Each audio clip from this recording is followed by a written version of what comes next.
just blaze up the fire, blaze it till the morning, blaze up the fire, blaze it till the morning, blaze up the fire, blaze it till the morning, blaze up the fire. Hi, Jesse Parenti coming to you live from 9 Point Strategies. I'm here with Mike Aberle, founder of the NextWave Cannabis Program, and today we're going to talk about product liability. What do you got for us, Mike?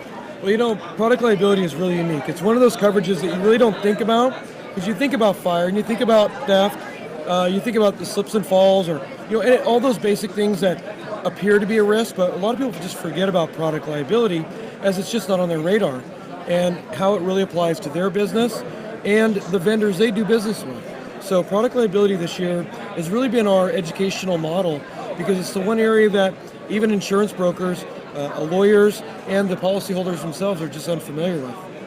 Yeah, and I believe in a lot of ways, no matter if you're a grower, an extractor, or understanding that now the product's in your hands with the dispensary, where your exposure is. And I think a lot of people think that they have products liability in their policy, but I would, unless you're written with this man and his carrier, I would say you probably have an exclusion you're unaware of. And unfortunately, you won't feel that pain until you have a loss and you're sued.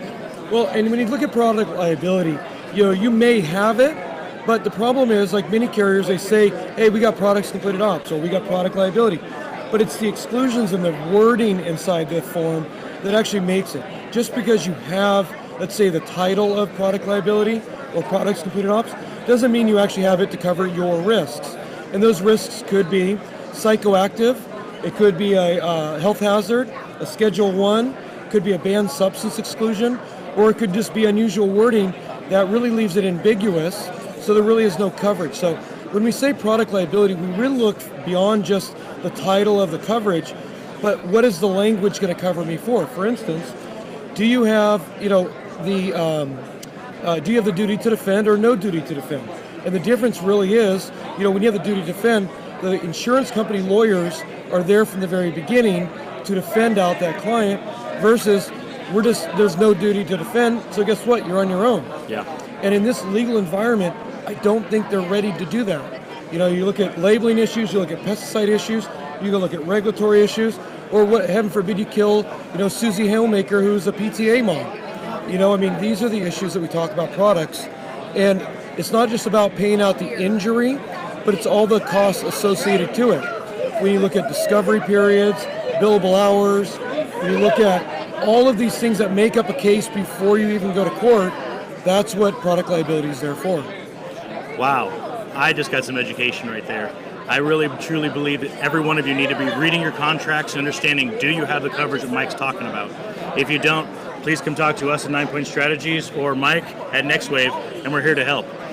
Mike, just one last question. What's your favorite 4-letter word?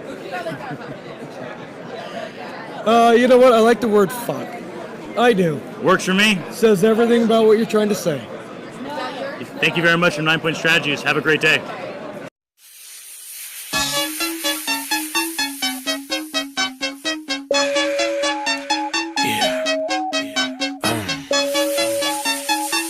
I think I'm gonna try something that I ain't never did before on this one. Let's go. Get your lighters, roll it sticky, let's get high. Let's get high.